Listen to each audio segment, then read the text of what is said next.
এই লোকগুলো যারা উপদেষ্টা হয়েছেন তাদের তো উপদেষ্টা হওয়ার কথা ছিল না। তারা তো অনেকে কেউ অবসরপ্রাপ্ত ছিল, কেউ স্টুডেন্ট ছিল, স্টুডেন্ট হিসেবে তারা হয়তো একটা চাকরি অ্যাপ্লিকেশন লিখতো, এই তো করতো। তাদেরকে আপনি বানাই দিয়েছেন উপদেষ্টা। মাথাই খারাপ হয়ে গেছে, জাস্ট মাথা খারাপ হয়ে গেছে। তারা কি জানে তারা কি দায়িত্ব নিয়ে আসছে? তারা কি জানে যে এই পদটা তার জন্য কোনো প্রাইজ পোস্টিং নয়, এটা কি দায়িত্ব? এই হেলিকপ্টারে দিয়ে যান কিভাবে? আচ্ছা, কম্বল বিতরণ করতে হবে, ওখানে উপদেষ্টাকে যেতে হবে কেন? আমার বেসিক প্রশ্ন এটা। হেলিকপ্টার না, উনি যদি গাড়ি নিয়েও যাইতেন তাও আমি প্রশ্ন করতাম, ওনাকে যেতে হবে কেন? উনি কি পলিটিক্যাল মিনিস্টার? পলিটিক্যাল মিনিস্টাররা যায় কেন? যায় এলাকায় ভোটের জন্য যায়, দেখানোর জন্য যায় আমি তোমাদের জন্য আসছি, আমাকে কিন্তু আগামীতে ভোটটা দিও। তো উনি কেন গেছেন? ওনাকে যেতে হবে কেন? সে কি নায়ক? নায়ক নাকি সে সিনেমার নায়ক? চেহারা দেখাতে গেছে, কি করে গেছে? ওনার যাওয়ার তো কোনো দরকার আছে? উনি সিস্টেম ক্রিয়েট করবেন যাতে নাকি প্রকৃত প্রয়োজন যারা আছে সেই লোকটা কম্বলটা পায়। যে টাকা খরচ হয়েছে ওই টাকা দিয়ে তো আরো 20টা কম্বল কেনা যেত, অথবা আরো 200 কম্বল কেনা যেত। এতে কার টাকায় গেছে? কার টাকায় গেছে যাই না, কিন্তু আমি এটা কনফার্মে বলতে পারি এটা ওনার বাপের টাকায় যায় নাই, এই টাকাটা ওনার পিতা দেয় নাই, এটা কার টাকা যায় না। তবে ওখানে আমার ধারণা ওনারও কিছু টাকা আছে, আমারও কিছু টাকা আছে, কারণ ট্যাক্সটা আমিও দিই। তো এইগুলি করার জন্য ওনাদেরকে পাঠানো হয়েছে, ওনারা ভুলেই গেছে ওনাদের কাজটা কি। কিছু বললেই খালি বলে কি বিপ্লবের চেতনা। বিপ্লবের চেতনা এটাকে পারমিট করে? এটাকে বিপ্লবের চেতনা পারমিট করে নাকি ভাই? এগুলি বললে পরে না নানা ধরনের কথা আসে ভাই, কি বলবো আর আমি। আমাদেরই বাচ্চা কাচ্চার মতো বয়স তাদের, ওদেরকে আমার ছেলেরা এরকম ভুল ভ্রান্তি করলে ক্ষমা করে দিই, কারণ তাছাড়া তো আর কোনো চিকিৎসা নাই। কিন্তু আমরা তো এদের কাছ থেকে প্রত্যাশা করি না, উল্টাপাল্টা কাজ করতেছে এক একজন এক একটা করতেছে না। দেখেন আমি আরেকটা উদাহরণ দিয়ে শেষ করে যান। আরেক এই আপনার এই কি বলে উপদেষ্টা হয়েছে, এই তথ্য উপদেষ্টা। প্রথম মনে করছিলাম যে বোধহয় এই লোকটা একটু ধীর স্থির আছে অন্য দুইটার তুলনায়। কি হচ্ছে বিভিন্ন মিডিয়াগুলিতে চট দখলের মতো দখল হচ্ছে, তো ওনার কোনো প্রশ্রয় নাই মনে করেন। এরকম তো আমি কখনো দেখি নাই। আগে অনেক সরকার পরিবর্তন হয়েছে, সম্পাদক পদগুলিতে চট দখল হচ্ছে, হেড অফ নিউজ পোস্টে চট দখলের মতো হচ্ছে, একটা বিশেষ পলিটিক্যাল পার্টির লোকজন যে দখল করতেছে সব। কেন?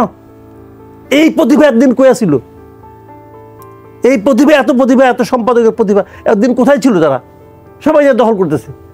এগুলি কি কারণে হতে দিচ্ছে? সরকার দিচ্ছে তো, তাদেরকে নিয়ে মিটিং করতেছে, অমুক করতেছে তমুক করতেছে, বলবে এটা তো আমরা বলি নাই, এটা তো অমুক বলেছে। ভাই কিভাবে কি হচ্ছে এটা তো আমরা জানি কিছু। ওই মালিকদের সঙ্গে তো দুইজনের সঙ্গে আমারও একটু কথাবার্তা হয়। তো এইগুলি কেন আমরা আমাদের প্রত্যাশা করি না? এটা বিপ্লবের চেতনা নয়। এই বিপ্লব কি বলবো ভাই, এই চেতনা তো দুদিন পরে দেখবেন কি হয়, এটা তো শেষ আছে। এমন তো না অন্তহীন সময়ের জন্য আপনি এখানে আসছেন, যখন এই সময়টা শেষ হবে তখন কি হবে কেউ কি ভাবে একবার? তো এগুলি তো ভাই ফুয়ের উপরে যাবো। এরা এই দেশের মানুষ মাথায় তুলতেও আপনাকে সময় নেবে না, মাথার থেকে পায়ের নিচে নামাইতেও সময় নেবে না। এই হলো বাঙালি জাতি।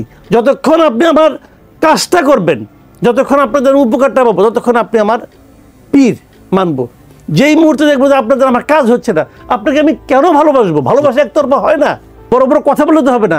আমরা বলে বেড়াই যে ডক্টর ইউনূসের সঙ্গে সারা দুনিয়ার হ্যাভি সম্পর্ক, একসঙ্গে বসে চা খায়।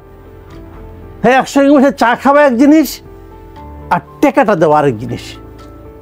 বলছে না প্রথমবার যাইনি, এই এত প্রতিশ্রুতি, 1 টাকা বাড়ছে, 800 টাকা। তো উনি IMF-কে বুঝাতে পারেন না যে আমরা ওই সরকারের কে বিপ্লব করে আন্দোলন করে সরাই দিছি, তো ওই সরকারের যে শর্ত তুমি দিয়েছ সেই শর্তগুলি আমাদের জন্য রিল্যাক্স করো। উনি বলতে পারতেন না? এটা মানাতে পারছেন? পারেন নাই, জাস্ট পারেন নাই। ডক্টর ইউনূস ওয়ার্ল্ডের সবচেয়ে ভালো PR পার্সনদের একজন। পাবলিক রিলেশন এক জিনিস, আর দেশ চালানো আরেক জিনিস রে ভাই। এত সোজা না, পারেন নাই। জাস্ট আরো $1 বিলিয়ন চাচ্ছেন, এবং সেটা বোঝানোর জন্য এগুলি করছেন। কি রেজাল্ট হবে আপনি বলেন? কি রেজাল্ট হবে? কয়েকদিন আগে বাংলাদেশ ব্যাংকের গভর্নর বলছিল যে মূল্যস্ফীতি নিয়ে কমবে, তো আপনি সবগুলো ভ্যাট এবং সম্পর্ক শুল্ক দিলে মূল্যস্ফীতি কমে কেমন করে? জিনিসপত্রের দাম আরো বাড়বে, তো মূল্যস্ফীতি কেমনে কমবে? তো মানে এই সমস্ত পাগলের প্রলাপ বলে তো হবে না। বাজারের দাম বাড়বে কিন্তু আপনার কোনো ক্ষতি হবে না। মানে কথা বলা হতো, প্রায় বলতো যে কাটবো কিন্তু রক্ত বের হবে না, বলতো না? আচ্ছা, এটা শোনার পর কেউ কি খুশি হতো? কেউ কি নিজের হাতটা বাড়িয়ে দিত, ভাই কাটেন দেখি রক্ত বেরোবে কিনা? কেউ করতো এই কাজটা? করতো না। অথবা যদি আপনি বলেন তোমার একটা হাত আমি কেটে ফেলবো, তারপরে তোমার এটা পরবর্তী জীবনে তোমার লাভ হবে, কি বিশ্বাস করে হাত কাটতে দিবে? ওনাদের এই বক্তব্যগুলি হলো ওই ধরনের বক্তব্য। জিনিসপত্রের দাম বাড়বে কিন্তু জনগণের সমস্যা হবে না, তো সমস্যা কার হবে?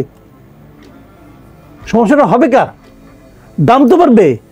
যে জিনিসটা আমি আগে 1 টাকা দিয়ে কিনতাম, এখন ওটা আমি 1 টাকা দিয়ে কিনতে পারবো না, আমার এখানে আরো কিছু ভরতে হবে। কষ্টটা কার হলো? আমার হলো না তার হলো? আমার তো হইলো। তো কি করে বলে যে আমার কষ্ট হবে না?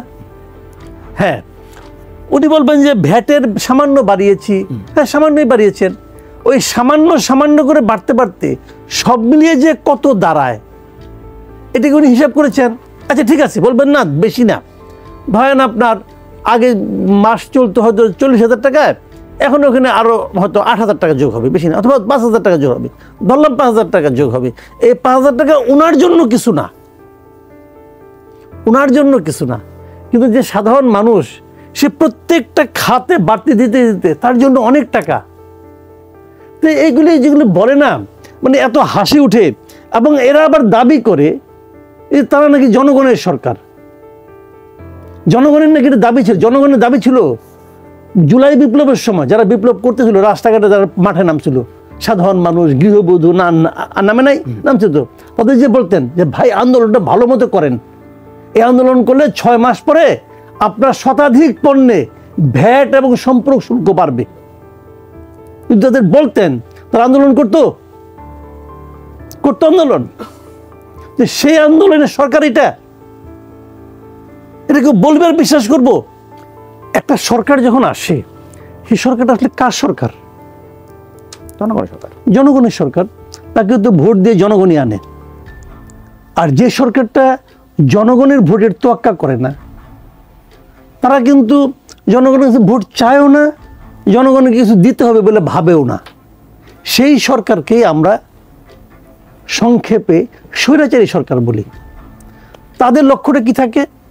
তারা ভাবে আমার ক্ষমতায় টিকে থাকতে হলে জনগণ দরকার নাই, আমার দরকার হলো প্রশাসন, আমার দরকার হলো পুলিশ, আমার দরকার হলো র্যাব, আমার দরকার হলো আর্মি, আমার দরকার হলো যাদেরকে আমি বেতন দেই তাদেরকে দরকার। কিন্তু তাদেরকে আমি কত সুযোগ সুবিধা দিতে পারি সেটা আমি দেব, দিয়ে ওই লোকগুলি আমাকে যে কোনো ধরনের বিপদ আপদ থেকে রক্ষা করবে। এই যে মানসিকতাটা দেখেন, স্বৈরাচার কিন্তু ব্যক্তি না, স্বৈরাচার হলো একটা মানসিকতার নাম, এটা একটা মেন্টালিটি। যে এই যে মানসিকতাটা, এটা হলো স্বৈরাচারের মানসিকতা। এখন এই সরকার তো জনগণ দরকার নাই, তারা কি ইলেকশন করবে? করবে না তো। তাদের কোনো জনগণের কাছ থেকে যেতে হবে না তো। তো তারা কি করছে? তারা এখন যেভাবে যা চাচ্ছে, আমি যদি অন্যভাবে বলি যে এরা যদি মনে করে যে আমি যতদিন থাকতে চাই, যেমন ধরুন প্রথম তারা বলছে যা তাদের যে প্ল্যান, ডক্টর ইউনূস সাহেবের ঘোষিত প্ল্যান হলো 2টা। এটা হলো ডিসেম্বর পর্যন্ত থাকবেন একটা প্ল্যান, আরেকটা হলো আগামী বছরের জুন পর্যন্ত থাকবেন। তার মানে ওনারা মিনিমাম আরো 1 বছর থাকতে চান, তারা মিনিমাম। কিন্তু 6 মাসে ওনারা প্রমাণ করছেন যে ওনাদের এতদিন থাকার কোনো যোগ্যতা নাই। ঠিক আছে, কোনো যোগ্যতা নাই। এই সরকার তো গণ অভ্যুত্থানের সরকারই না, আমি তো এই সরকারকে গণ অভ্যুত্থানের সরকার বলি না। তো ওরা স্বাধীনভাবে আসলে রাজনৈতিক কার্যক্রম করতে হবে তাদেরকে, এবং সেক্ষেত্রে রাজনৈতিক দলগুলোর কিন্তু সবচেয়ে বেশি ভূমিকা রাখতে হবে, এবং এই মুহূর্তে তাদের এই কমিটমেন্টটা ছাত্রদের কাছে করতে হবে যে একটা ছাত্র সংগঠনকে কি তারা কেবল তাদের দলীয় কাজে লেজুর হিসেবে ব্যবহার করবে, নাকি স্বাধীনভাবে তাদের ক্যাম্পাসগুলোতে শিক্ষার্থীদের পক্ষে কাজ করার সুযোগ করে দেবেন, 1 নাম্বার। 2 নাম্বার হচ্ছে ছাত্র রাজনীতি বা ছাত্র নেতৃত্বের বিকাশের প্রধানতম জায়গাটা কিন্তু ছাত্র সংসদ নির্বাচন। এবং আমরা কিন্তু 90-এর ডাকসুর কথাও শুনেছি, এবং কিন্তু 90-এর পরে বিএনপি যখন ক্ষমতায় আসলো তখন কিন্তু ছাত্র সংসদ নির্বাচন আমরা দেখতে পেলাম না, এবং যার ধারাবাহিকতা আওয়ামী লীগে রেখেছে। এবং 28 বছর কিন্তু ডাকসু নির্বাচন ছিল না। ডাকসু নির্বাচন ছাড়া ছাত্র সংসদ ছাড়া কিন্তু আপনি কোনো ছাত্র রাজনীতি আসলে কল্পনা মানে যে ছাত্র রাজনীতি সেটা আসলে সঠিক নেতৃত্ব চর্চাটা হয় না। তো ছাত্র সংসদ এই নির্বাচনটা আসলে এই বিএনপি যদি ক্ষমতায় আসে তারা এটা অব্যাহত রাখবে কিনা, বা তারা পূর্বে এটি রাখেনি কেন, এই বিষয়টি আমি তার কাছে জানতে চাচ্ছি। আর দ্বিতীয়ত আপনি যে বিষয়টা বললেন, এখানে বৈষম্যবিরোধী আন্দোলনের পক্ষ থেকে বা আমাদের কারো পক্ষ থেকে কিন্তু রাজনৈতিক দল করার কথা বলা হয়নি। এবং এটি আরো স্পষ্ট করছি, আমরা দুইজন যারা এখানে সরকারে এসেছি তাদের সাথেও কিন্তু বৈষম্যবিরোধী আন্দোলনে একটা তফাৎ ঘটে গেছে, এবং আমরা কিন্তু তাদের সাংগঠনিক কার্যক্রমে এই মুহূর্তে যুক্ত থাকছি না, কারণ আমরা সরকারের কাজে মনোনিবেশ করছি। বৈষম্যবিরোধী ছাত্র আন্দোলন তার যে দাবি দেওয়া, তার 1 দফা 9 দফা এগুলো কিন্তু এখনো পূরণ হয়নি, হত্যার বিচার হয় নাই, আহত এবং শহীদ পরিবারদেরকে এখনো সহযোগিতা পৌঁছানো যায় না। তারা কিন্তু সেই দাবিগুলো নিয়ে কাজ করছে, সেটার জন্য বৈষম্যবিরোধী আন্দোলন দেশ পুনর্গঠনে ছাত্রদের জায়গা থেকে কাজ করছে। এবং সারা দেশে যে শিক্ষার্থীরা আন্দোলন করছে তাদের সাথে একটা মত বিনিময়, তারা কি ভাবছে সেই জায়গাতে কিন্তু তারা আমাকে একটু সাহায্য করবেন।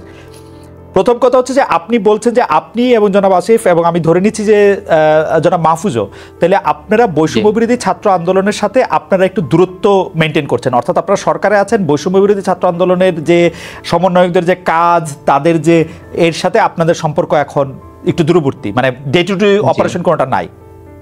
জি আচ্ছা, মানে বৈষম্যবিরোধী ছাত্র আন্দোলন কোন সরকার দলীয় কিন্তু প্ল্যাটফর্ম না, আসলে এটি একটি স্বতন্ত্র প্ল্যাটফর্ম, অভ্যুত্থান নেতৃত্ব দানকারী প্ল্যাটফর্ম, এবং অভ্যুত্থানের আকাঙ্ক্ষা বাস্তবায়নে তারা কাজ করছে। এবং খুব শীঘ্রই হয়তো বৈষম্যবিরোধী আন্দোলন পুনর্গঠিত হবে, সেখানে হয়তো আমরা তো থাকবো না, আমরা এখন থেকেই নাই, আমরা কিন্তু